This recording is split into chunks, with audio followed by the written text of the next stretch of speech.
I think, Coach, we're ready from this end when y'all are ready in the studio. All right. Just going back to our game with Cal, it was a really good game and a heck of a comeback by our guys. To go 8 straight games and finish that run with a long road trip, long flight, bus ride, all those things, coast to coast, and to come back after two tough one possession losses. I think says a lot about the fight in this staff and this team. I'm proud of the guys for being resilient, and we are getting better and improving, and you can see that in a lot of areas. Really proud of the guys and the staff, for just showing and showcasing our perseverance, our toughness, and our togetherness. And Cal's a good football team. If they had a kicker, they'd probably won 3 more games.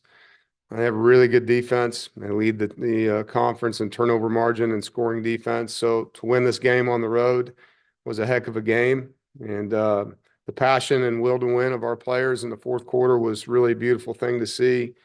And some guys stepped up, in that quarter. And it's really cool when you see a captain and some of your older players make some critical plays to help you win a game. I saw that with Davin Van taking his pass rush to another level with 2 sacks in the fourth quarter. Bishop Fitzgerald, senior safety, making some key plays, some pass breakups on critical downs.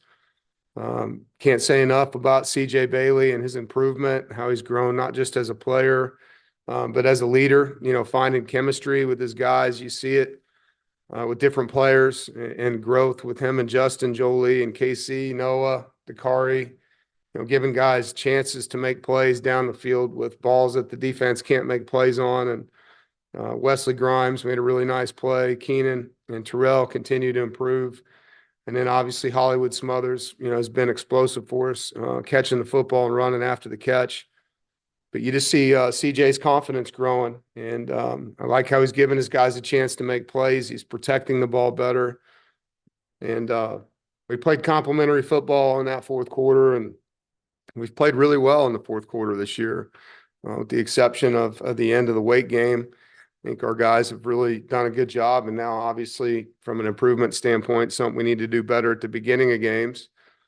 But I think the bye week came at a good time. We were able to get some needed rest, get healthier for this 4-game span that we have in November, and dive into ourselves from a critical standpoint and self-scout, with tendencies, breaking down schemes, looking at players and what they're doing well, what they're not doing well, communicating those things in a productive way to our guys, and looking at things we can do better, things that we need to spend more time on, things that we need to improve, tendencies and how we can break them. It was a good blend of recovery time for the guys physically, so that they could, get fresh, but also reset mentally, and then, getting on the field and in the film room so they can grow, and putting together a plan for them to do so, not just in fundamentals, but with scheme for us as coaches. In that game, I thought the conversion downs were the difference. We won the third down battle, fourth down battle on both sides of the football. We were able to stay on the field in a lot of cases on third down offensively and get off the field. We were 2 for 2 on fourth down. They were 0 for 2 on fourth down and some critical downs. And red zone football, same thing. We were able to hold them to field goals, and we were able to get some touchdowns and make our kicks inside the red zone. And so some improvement, some momentum going into a bye, which is great, for the football team.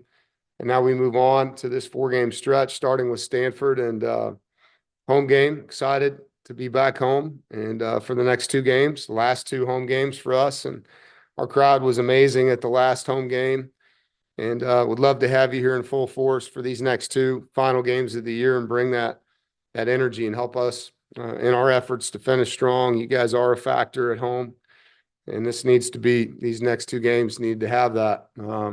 Gives us the best opportunity to finish strong in a very critical month of the season.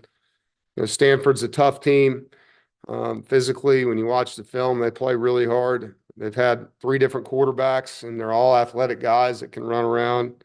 Very impressed with their receiver, number 13. He's one of the better receivers that we've played in our conference. On the defensive side, they have 3 defensive ends that are very identical in build. When you look at 23-11 and 44, they're long, athletic edge players. They scored 2 defensive touchdowns in their Wake Forest game. And, present a lot of different things, a lot of zone coverage, but 2 different fronts, even and odd, and some pressures. And they do a nice job mixing it up front and adding different guys in for a 4th, a 5th, 6th rusher.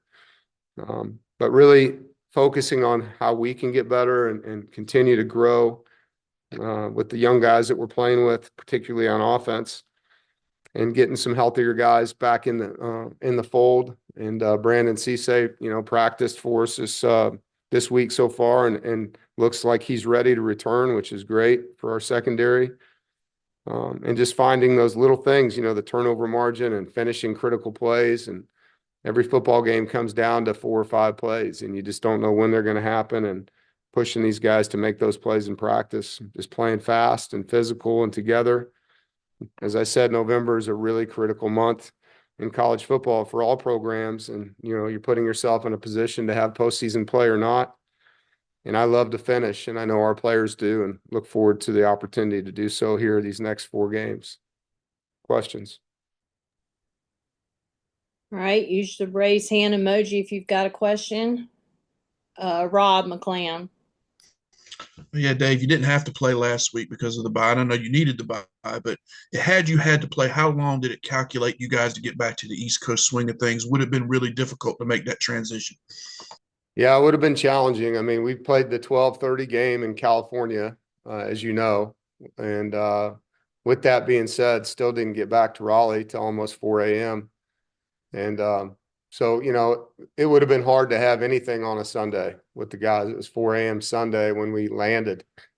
And so guys aren't in bed until 4:30 in the morning. So it would have changed our weekly routine. Obviously, there would have been a sleep deficit that you'd be concerned with. And, 5.5 to 6 hours of sitting on a plane after playing a football game, coaching a football game, you could feel it, in your legs. And for these guys, I think this is their 4th time going to the East Coast for Stanford, and so it's a lot.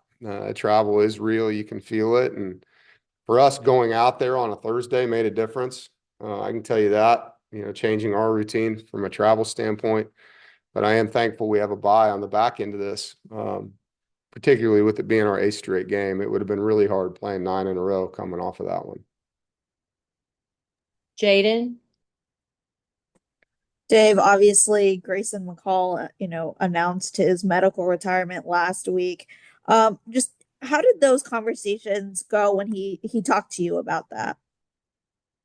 I asked him how he wanted to go about, the next stage, and he needed time. And I said, you do whatever you need to do. We're here to support you.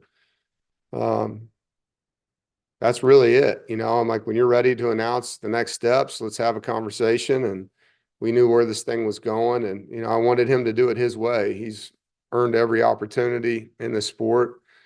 He's a great teammate. He's a tremendous young guy to coach, and he's got a bright future as a coach, if that's what he chooses to do, but as a leader for sure. And it was pretty simple. Hey, do what you need. What do you need from us? How can we help in the process? And speaking with him and his family, when do you need time? And he needed time with his family during the bye week, which we totally got. And I was happy for him that he's able to do it his way. I know that was a tough week, as it is for any player. But, when it ends without it being your choice, when basically God is telling you it's time to stop. And he is a spiritual young man. And so being able to lean into his path that way and trust in the Lord, I think was a big part of this for him. Brian. Yeah, Dave, just to follow up on that, when did he tell you? Was it way ahead of time? Did you know for a while? And then did he address the team at all? How did he let his teammates know? No, I think he's done it all on his own time. We kind of knew after the game. I mean, if he had another one, that was probably it, and it was pretty quick. It was more a matter of the steps he wanted to take and when he was ready to make it a public thing, and it's a big step, to make that announcement and have to say those words, even though that it's probably happening, to say those words out loud and to do it the way that he did. I thought it was really well done. But yeah, I mean, there's a lot of things, as you can imagine, being talked about before they become public. Andrea? Dave, you just mentioned how much you love to finish, and you all were able to do that last season after your bye and hit the reset. I'm just wondering how crucial this year's bye was, considering now you all know this is CJ's team, and being able to get the guys refocused, but also maybe understanding what he's been able to do well so far to put you in position to finish the way that you want. Yeah. You know, it's similar and it's not from last year. Last year, we were coming off of a pretty embarrassing loss to Duke. And so the bye week was really a recalibration of a lot of things. We were going through the quarterback thing, as you know, which we don't need to rehash. And the team did a great job buying into the changes we needed to make. And we put our best foot forward and caught some momentum and, you know, beat Clemson, beat Miami, got on a roll there behind, you know, the different things we were doing. And this year it's more coming out of a win with back-to-back 300-yard games for a young quarterback, and he's gaining confidence and momentum and timing. And so it's building on that and looking at the things that we've done with him, areas that he's having success, areas where he's not, and not just him, the guys around him. You know, how can we take advantage of the things we're doing well, and what tendencies are on there that we need to fix. And then fundamentally, what can we do to help, you know, in protection? What can we do to help in the run game? But there's a lot more momentum going into this year's bye week than there was last year coming out of the game we had with Duke. And so that piece is different. I think, you know, you're hoping for the same results, which is a better football team coming out of the break. And we're definitely in a better place health-wise. And that was critical because it was slim. It was really slim at one point during that game. I mean, there was some, not just fatigue, but there were some pretty sore guys playing, and so they needed a break.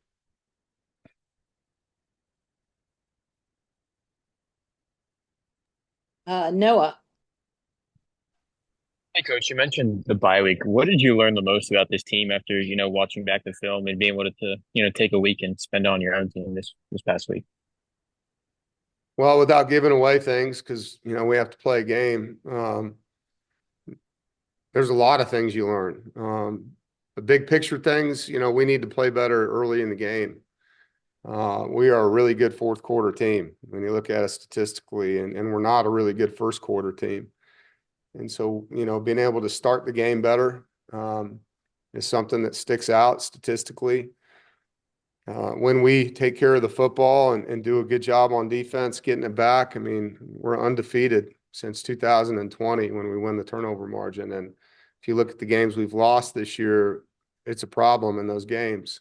And so those two factors are really paramount, you know, in our improvement. I think special teams wise, you know, it's been a weird year. It's just been a lot of kicks in the end zone.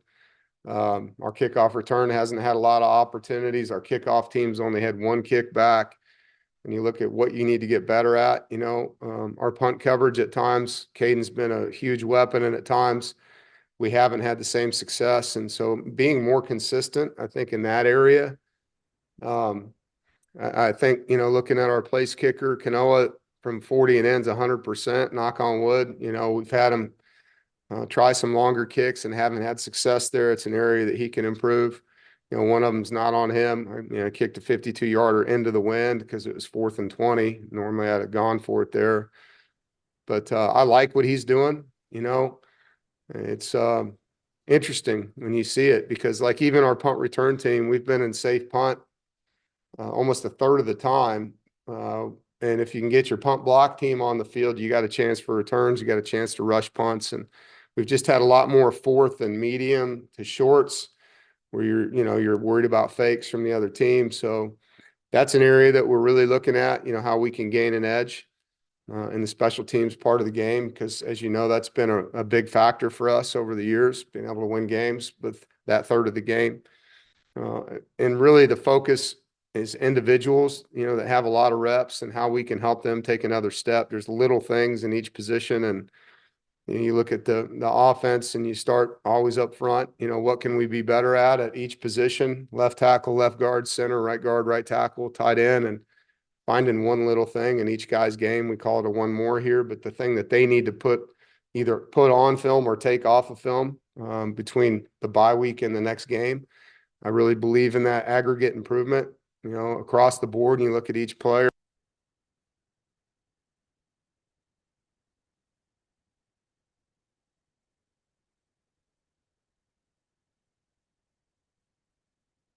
If somebody has a follow-up to that, I'm happy to continue. Evan, what do you have?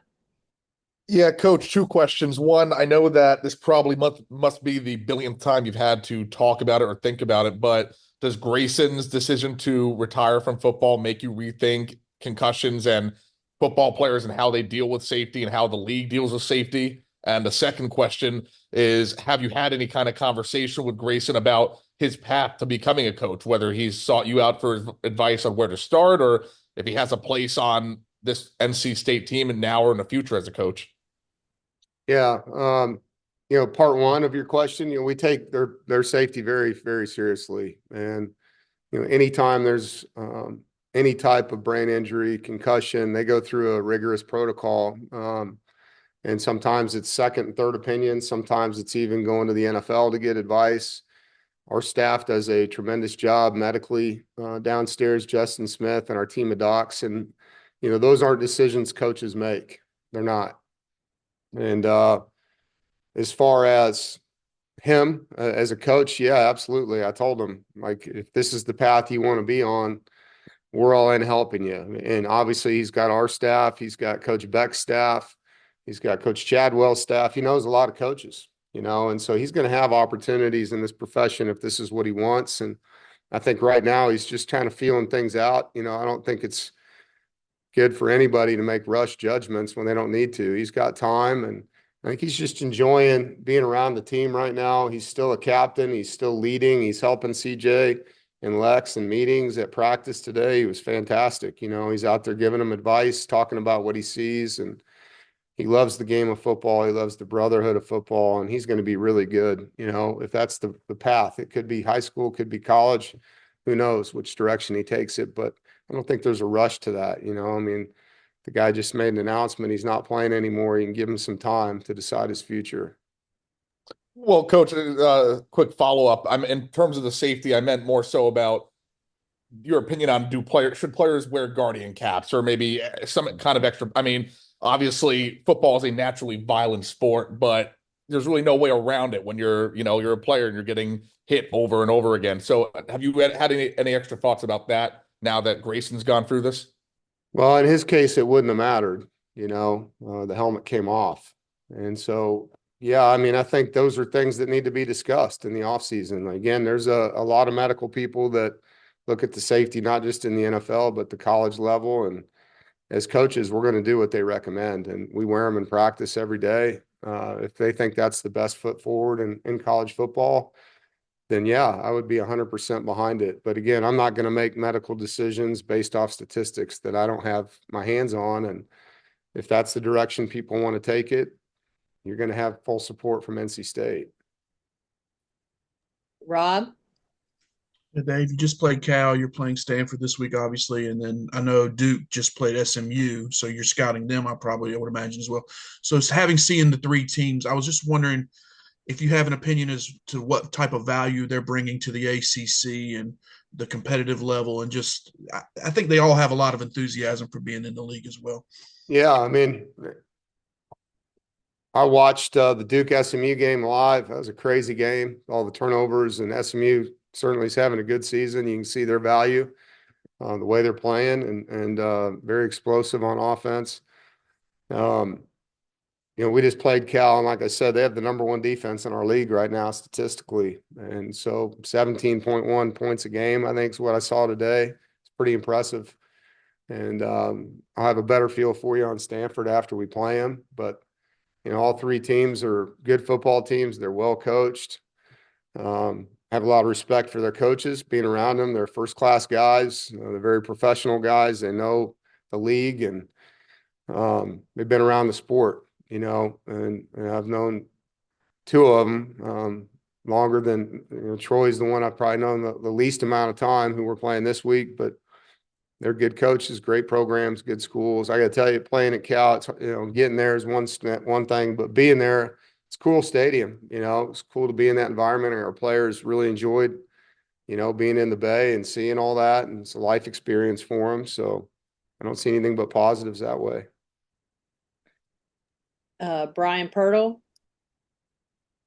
Hey, Coach. Apologies if I missed it at the beginning, but I was wondering if you had any updates on Devin Boykin, what his timetable for return is. Not yet. No, I mean, his recovery's going really well, and when he's ready to play, we'll have him out there. But again, we're not going to rush him, and everything's been good downstairs. He's working hard and he's done a great job doing everything they've asked. Noah. Yeah, to follow up, after you got cut off, how would you assess the run game to this point through the first 8 games? It seems like it's been up and down. Just what is your point of view on that after watching it through in the bye week? It's interesting when you look at it. We have 3 backs averaging over 4 yards a carry. But when you look at our total run game numbers, they're not good because of the negative yardage plays we've had with sacks and TFLs. And so, it's inconsistent. It's not where we want it to be yet, but it's not a failure either. And I think you also get behind in a couple games where you stop running the football. And so we need to be better there. I'll also tell you that, some of the throws that we're making are on run plays. And so, that's a little bit misleading too when you're in an RPO system like we are at times. There are handoffs to be made, and the coverage is telling us to throw it, and we're throwing it for completions. And so sometimes it looks like you're a more pass-heavy offense than you are, because the actual play call is a run with a pass, and it can go the opposite really quick if you're defended in a different way. So, we'll see how it goes. I think, you guys all know that I like the physicality of football. I do enjoy being able to be balanced and run the ball, and we're not there right now. We're not, and it's something we need to get better at. And then to quickly follow up on Grayson, you've talked about, he'd make a great coach if that's the route he wants to go. What kind of traits, did he have as a leader and as a teacher that would, make him a good coach if that's the road he wants to go down? Well, he's a confident guy. He's very humble as well. He has a lot of humility. I think he has a lot of perspective. You guys know his story, but, really coming out of high school, wasn't very recruited and overlooked, and kind of a self-made guy. Very decorated and plays the game hard, plays really hard, prepares really hard. He really respects the game. And when I say respects, I'm not just talking about the game itself, but what goes in behind the game, how hard you have to work, and the way that the meeting should be, the preparation you should have at his position, the routine you need to have to prepare to win, the way that guys should practice around you, and how that irritated him, when a guy wasn't going full speed and he wanted him full speed, and he would talk to him about that. There's just a level of standard of play, which coaches look for too. And that's where you could just see him as a player. Like, this guy's going to be a good coach if that's what he wants. And I really appreciate how he treats people too. You can just see him having interactions with guys, coaches from both sides of the ball, players from both sides of the ball. And, if you walk in the team meeting room, he's always one of the first people there, always. And he's just an impressive young man, man. He's one of those guys that you just really pull for. And so, not that I'm super excited about what's next for him. I think he's going to be elite. All right, last question, Brian Murphy. Thanks, Coach. A little bit off topic, but I saw you guys have a series coming up with Kansas State, and I wondered about your scheduling philosophy, especially in the college football playoff era. I know the ACC doesn't want you playing at group of 5 schools. So how difficult is it to sort of come up with a schedule that's good enough, but also get you where you want to go? Yeah, scheduling is interesting because these games are scheduled so far out, sometimes 7 or 8 years out even.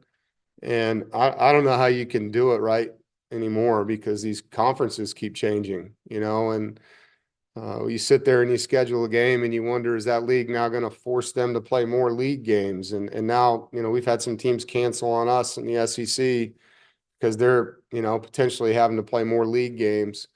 I like having a competitive schedule. I also like having some games where I know I can get more players in the game, you know, and develop some youth, and get some game experience for some guys. And, you know, when you look at some of the teams that are ranked right now, and you have some teams that are 6 and 7 wins, and some of their strengths of schedules aren't very good. And then we played a really challenging schedule, as you know, and early in the year. I think there's value to being undefeated.